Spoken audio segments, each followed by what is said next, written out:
Hi everyone, good evening. कैसे हैं आप सब? आई होप आप सब बहुत अच्छे होंगे and welcome to my new vlog. Evening का टाइम हो रहा था और मैं कुकिंग के लिए आई थी किचन में, क्योंकि मॉर्निंग और इवनिंग तो कुकिंग का ही टाइम होता है। तो यहाँ पे कुकिंग करने के लिए आई थी, आलू वगैरह बना रही थी। और आज मैंने अपनी नॉन स्टिक वाली जो न्यू कढ़ाई है वो निकाली थी। वैसे तो ये काफ़ी पुरानी है बट सील्ड पैक रखी हुई थी, निकाली मैंने यहाँ पर है। कुछ चीज़ें ऐसी थी, काफ़ी सारी इनफैक्ट चीज़ें ऐसी हैं जो अभी शिफ्टिंग में मैंने निकाली हैं, जो काफ़ी टाइम से रखी हुई थी बट मैंने यूज़ ही नहीं करी थी। तो होता है कि इनका नंबर यहीं पे आना था आ करके, तो अभी मैंने ये निकाली है। न्यू वाली कढ़ाई में मैं आज कुकिंग करने वाली थी और आलू की सब्ज़ी बनाने वाली थी। बेटू को आज इवनिंग में ना फ्राइज़ खाने का मन कर रहा था बट कॉर्नफ्लावर पता नहीं, मुझे याद नहीं आ रहा था कि है या नहीं है। तो मैंने उसको बोला मैं आपको ये वाली मतलब फ़्राइज़ के जैसी सब्ज़ी बना करके देती हूँ। तो उसके लिए मैंने आलू वगैरह यहाँ पे छील लिए थे और मस्टर्ड ऑयल जो था वो फिनिश हो गया था। और बॉटल मैंने अभी वहाँ से आते हुए वॉश ही करी थी सारी, तो क्लीन ही थी। 1 से 2 बार यूज़ हो जाती है ना, तो तब मैं क्लीन करती हूँ। या फिर अगर 2 क्लीनिंग से पहले ही अगर उसको क्लीनिंग की नीड है तो मैं बॉटल्स को क्लीन कर देती हूँ। बट अभी बिल्कुल ही क्लीन थी। और आते हुए वैसे भी मैंने सारी चीज़ें बहुत अच्छे से डीप क्लीन करके लाई थी, तो अभी बिल्कुल भी नीड नहीं थी क्लीनिंग की। और मैंने फिर इसमें ट्रांसफ़र कर दिया था ऑयल। थोड़ा सा टफ़ हो रहा था क्योंकि पैकेट में था ये, और बॉटल से होता है ना तो इजीली ट्रांसफ़र हो जाता है। और फ़नल वगैरह मेरे पास थी नहीं, तो पैकेट से थोड़ा ये था कि गिर ना जाए, बट हो गया था इजीली। बिल्कुल भी ऑयल जो था वो स्पिल नहीं हुआ था। मैंने अभी इसको टिश्यू से भी क्लीन करा था, तो एक ड्रॉप भी मैंने स्पिल नहीं करी थी। वैसे नीचे मैंने चॉपिंग बोर्ड रखा हुआ था, उसके नीचे एक हैंकी भी था। थोड़ी भी स्पिलेज वगैरह हो तो उसके ऊपर आ जाए, पूरा ऐसे मतलब फैले ना। तो अच्छे से डाल दिया था मैंने, ट्रांसफ़र कर दिया था, कोई प्रॉब्लम नहीं आई थी मेरे को। और उसके बाद फिर मैंने ऑयल ट्रांसफ़र करा कढ़ाई में कुकिंग करने के लिए। आज ना आलू की सब्ज़ी मैं थोड़े फ्राई शेप में कट करके बनाने वाली थी, क्योंकि आज बेटू को खाने का मन था फ्राइज़। तो मैंने उसके लिए फ़्राइज़ तो नहीं बनाए थे, तो उसी तरह से आलू की सब्ज़ी बना दी थी। और बार बार पता नहीं क्यों जब से यहाँ पे ये कुकटॉप लगा है ना, मुझे ऐसा लगता है लीकेज है और ना पाइप अच्छे से लग नहीं पाया है। तो हल्की फुल्की स्मेल वगैरह आती रहती है। तो मैं जब भी मेरे को हल्की फुल्की स्मेल वगैरह आती है ना, तो मैं बार बार चेक करती हूँ कहीं लीकेज वगैरह तो नहीं हो रही है। और लास्ट वीडियो में मेरे को एक कमेंट भी आया था कि आप जो गैस का पाइप है उसको स्लैब में ड्रिल करा करके, मतलब एक होल करा करके वहाँ से पाइप ले लीजिए। ओपन जो पाइप है वो अच्छी नहीं लगती। एक्चुअली इसलिए मैंने अभी स्लैब को काउंटर टॉप पे ड्रिल वगैरह नहीं कराई है, क्योंकि मेरे को गैस पाइप का जो कनेक्शन होता है ना वो लेना है। अभी मेरा एलपीजी का कनेक्शन चल रहा है, तो फिर बाद में वो जो होल कराने का कोई बेनिफिट होगा नहीं काउंटर टॉप पे, वो ऐसे ही वेस्ट हो जाएगा। तो इसलिए अभी मैंने ओपन लिया हुआ है पाइप को।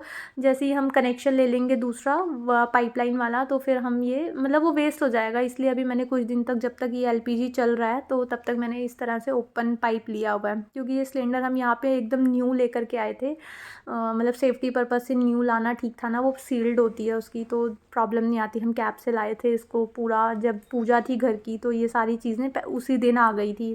क्योंकि जिस दिन गृह प्रवेश वगैरह होता है, पूजा वगैरह होती है, तो उस दिन इसकी कुकटॉप की भी पूजा होती है। तो तभी आ गया था ये, और सिलेंडर भी तभी आया था। अब जब तक ये सिलेंडर चलेगा तो मैंने कहा ओपन पाइप से ही काम चला लेते हैं। उसके बाद जब हम पाइपलाइन वाली गैस लेंगे तो फिर उसका कोई बेनिफिट रहेगा नहीं। और बस यहाँ पे मैंने कुकिंग वगैरह अपनी मतलब हो गई थी मेरी। यहाँ पे आलू की सब्ज़ी मैंने बना दी थी, फ्राई शेप में कट करे थे आलू।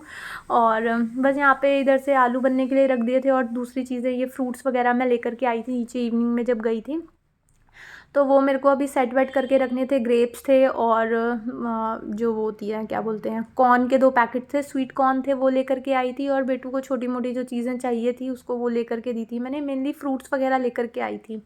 और उसके बाद टमाटोज़ थे। और आज मैं आते हुए लेकर के आई थी जो सेवई होती है ना, दूध में डाल करके बनती है, वो लेकर के आई थी। क्योंकि इस घर में आकर के एक बार भी मीठा बना नहीं है। जिस दिन पूजा हुई थी उस दिन बना था, बट हाँ अभी कुछ भी नहीं बना था। तो मैंने सोचा कि चलो आज कुछ मीठा बनाया जाए, तो इसके लिए मैं ये लेकर के आ गई थी। क्योंकि मतलब हलवा वगैरह अभी खाने का कोई ऐसा मूड नहीं था। तो मैंने मनीष से पूछा था, तो उन्होंने बोला कि सेवई बना दो। मैंने पूछा था कि खीर बनाओ या सेवई, तो उन्होंने सेवई का ये ऑप्शन चूज़ करा था। और जब मैं नीचे गई थी तो मैं ये पैकेट लेकर के आ गई थी। और सारा फ्रूट वगैरह जो भी था वो मैंने बास्केट्स वगैरह में अरेंज करके रख दिया था और सारी चीज़ों को मैं साथ के साथ अरेंज करती जा रही थी। इधर से मेरी सब्ज़ी वगैरह बन रही थी, इधर से मैंने सारी किचन जो थी वो वाइंड अप कर दी थी। और इधर से बेटू के देखो ये चुन्नू मुन्नू यहाँ पे पड़े हुए हैं, वो सारा दिन इनको लेकर के खेलती रहती है।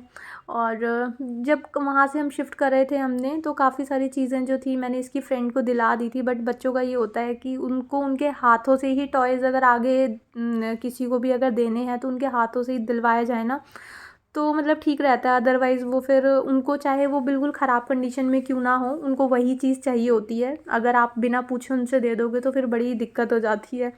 तो उसको ये सब जो चीज़ें उसने अपनी खुशी से दी अपनी फ्रेंड को, वो मैं दिलवा करके आ गई थी। बाकी जो लेकर के आई थी वो मैं फिर उसको ले आई थी, ये सब चीज़ें वो साथ ले आई थी। और इधर से मेरी सब्ज़ी भी बन गई थी आलू की, और दूसरी साइड मैंने आटा वगैरह भी लगा दिया था, फ्रूट्स वगैरह सब सेट कर दिए थे। और इधर से मैंने सेवइयाँ जो थी वो बनने के लिए भी रख दी थी, उसमें थोड़ी सी इलायची कूट करके डाल दी थी। दूध लिया था और दूध के अंदर थोड़ी सी इलायची वगैरह कूट करके डाल दी थी, और उसके बाद फिर मैंने इसमें सेवई डाल दी थी। थोड़ा सा इन सब चीज़ों को हम बनाते हैं ना, तो इसके लिए फुल क्रीम मिल्क होता है, तो वो ज़्यादा अच्छा रहता है, उससे ना काफ़ी थिक सी बनती है और खाने में टेस्टी सी एकदम रबड़ी वाला फ्लेवर आता है, तो काफ़ी अच्छा लगता है, टेस्टी सा लगता है। और उसके बाद फिर इसमें मैंने शुगर वगैरह ऐड कर दी थी।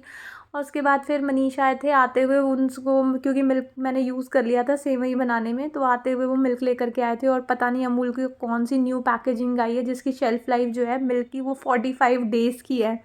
तो वही मैं देख रही थी, क्योंकि मैंने भी फ़र्स्ट टाइम देखा था, तो मैंने उनको पूछा कि मतलब इतना ज़्यादा मिल्क को यूज़ करना मुझे ठीक नहीं लग रहा था, तो मैंने बोला कि ये नेक्स्ट टाइम से मत लेकर के आना।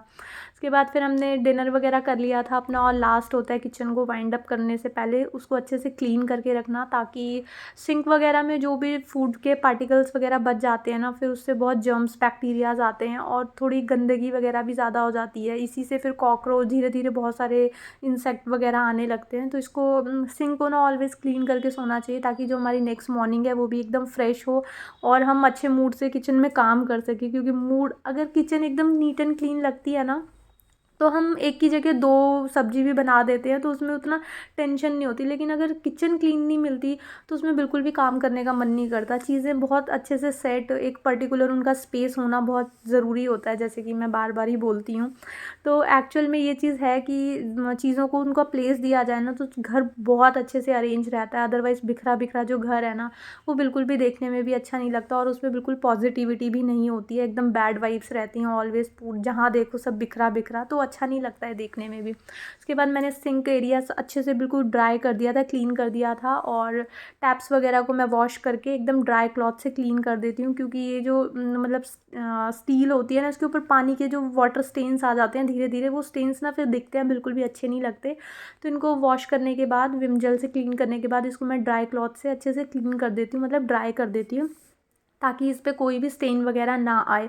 क्योंकि अभी विंटर्स का टाइम है ना, तो थोड़ी सी एक्स्ट्रा ध्यान देना पड़ता है, वरना फिर ना इसके ऊपर बहुत रफ रफ से ऐसे निशान से दिखते हैं पानी के।